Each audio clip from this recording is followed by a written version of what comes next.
Magandang hapon sa inyong lahat.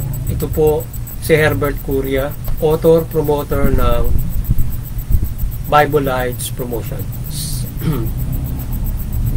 Kakibat ang ating nananalig sa ating banal na Panginoon Diyos, banal na Panginoon Kristo, at gabayan ng kaliwanagan ni Banal na Santa Maria, ay ating po ibinabahagi sa inyo sa linggong ito ang mensahe ng ating banal na Panginoon Diyos.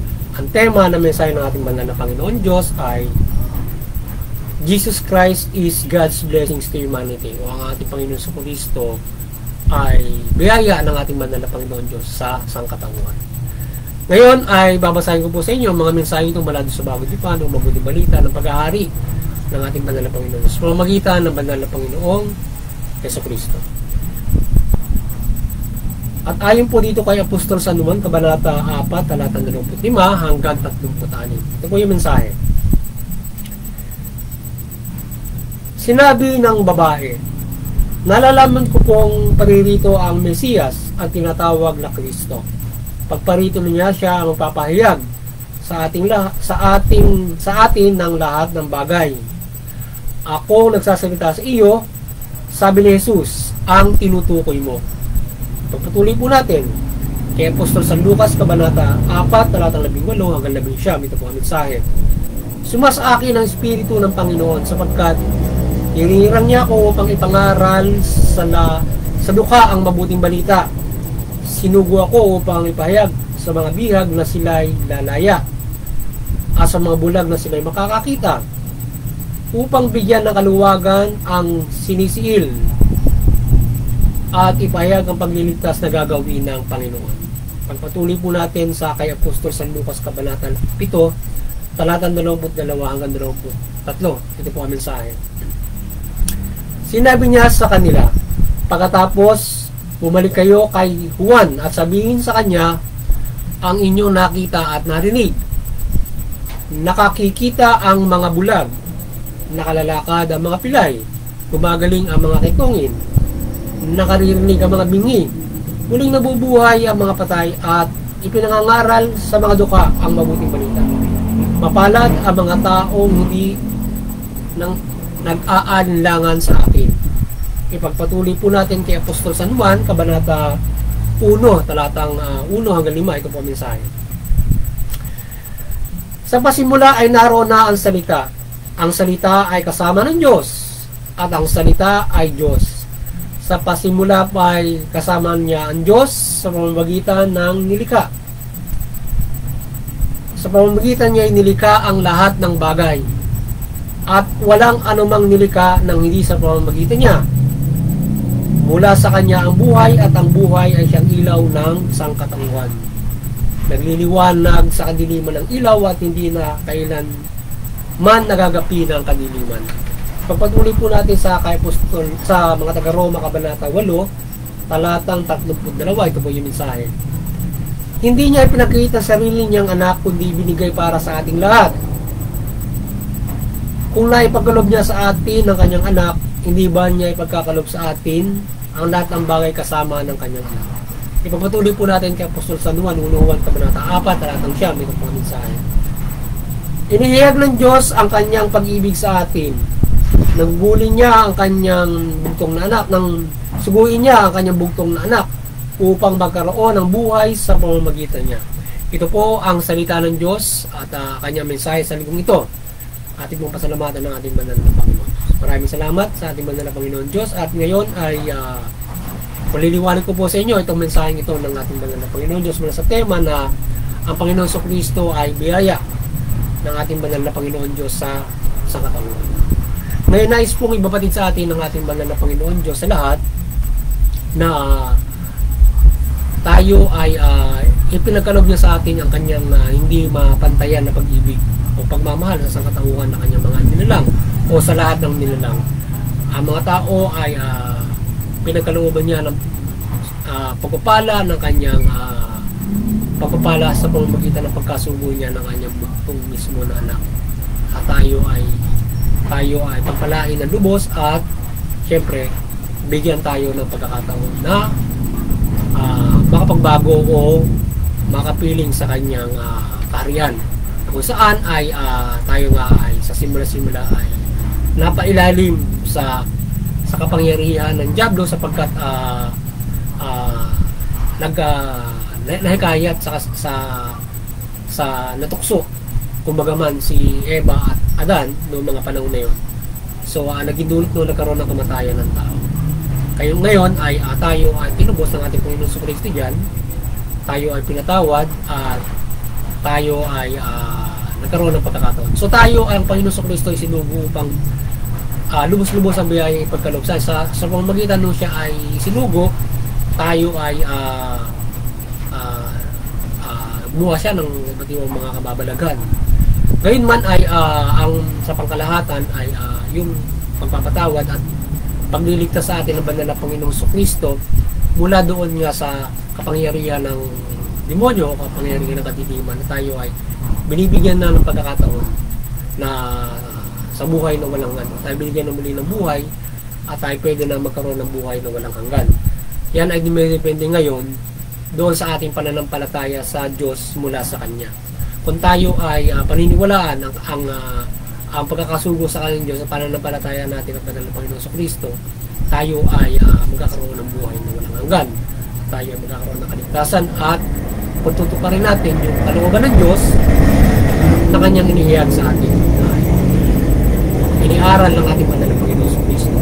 So tayo ay iniligtas ng Diyos sa kamay ng mga demonyo sa pamamagitan na yung mga tao ay siyempre pangunahin ay ginabayan niya ng mga unang-una pinagbago at ginabayan niya kung paano mamumuhay para magkaroon ng kaligtasang espiritual.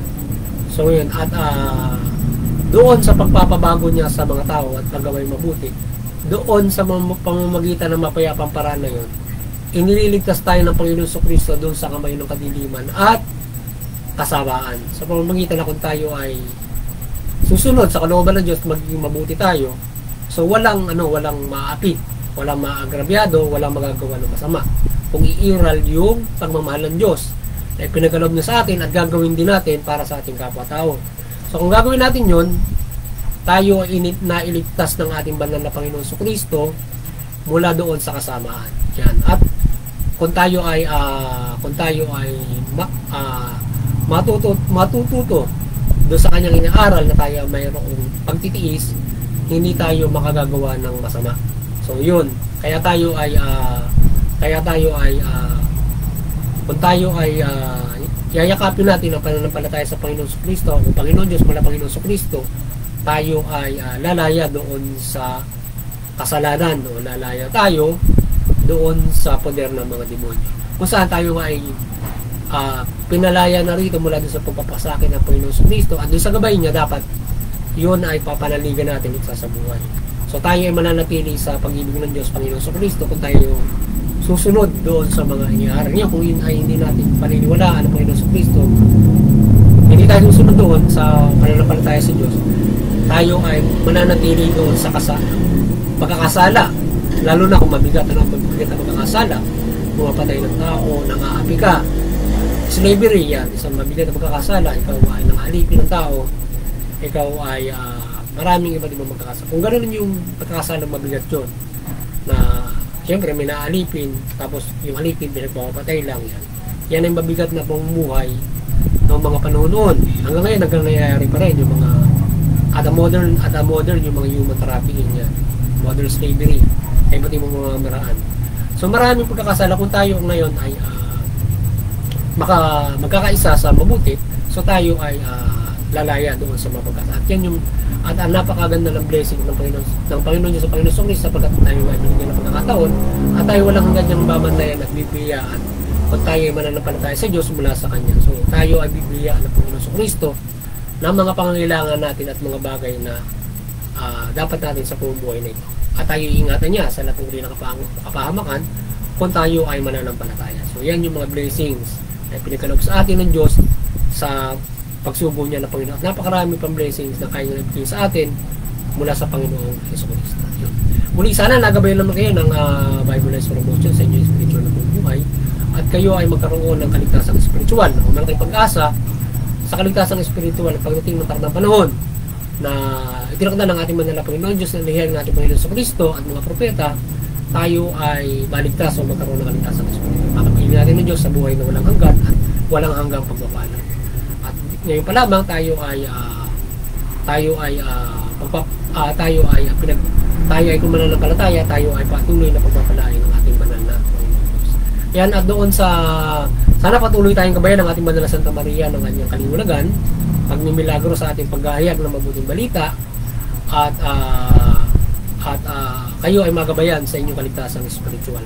Isa lahat, syempre, ay ang pakikinig ng salita ng Diyos mula sa pahayag ng Panginoon Kristo na ating binabahagi sa inyo, at ito ay gabay para tayo ay magkaroon ng kaligtasan ng spiritual. Kung tayo gabayan ng banal na Santa Maria at ang Panginoon Diyos ng iba't ibang mga pagmimilagro, tayo ay magpasalamat. Pero higit sa lahat, itong kababalaghan at pagpapalang ito ng Panginoon Diyos mula Panginoon Kristo na kanyang pamumuhay at isinubuhay at inihayag ay ating pakinggan para tayo magkaroon ng kaligtasan ng spiritual sa pananampalataya sa Panginoon Diyos.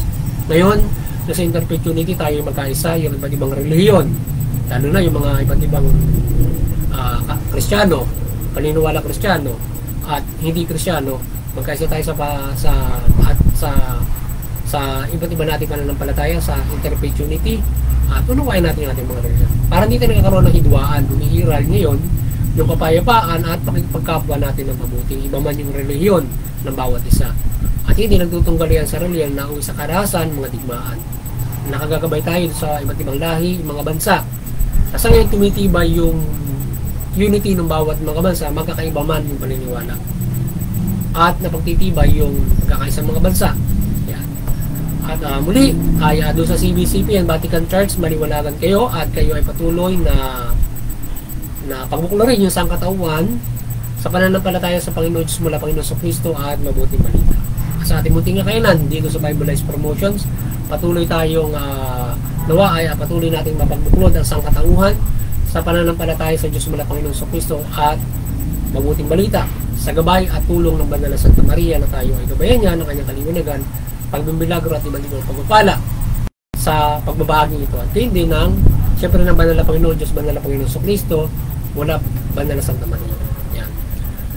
Muli, magandang hapon sa inyo lahat at tayo ay patuloy na pagkalooban ng pagpapala, protekta at gabay ng ating Banal na Panginoon Diyos mula Banal na Santa Maria. Magandang hapon sa inyo lahat at God bless.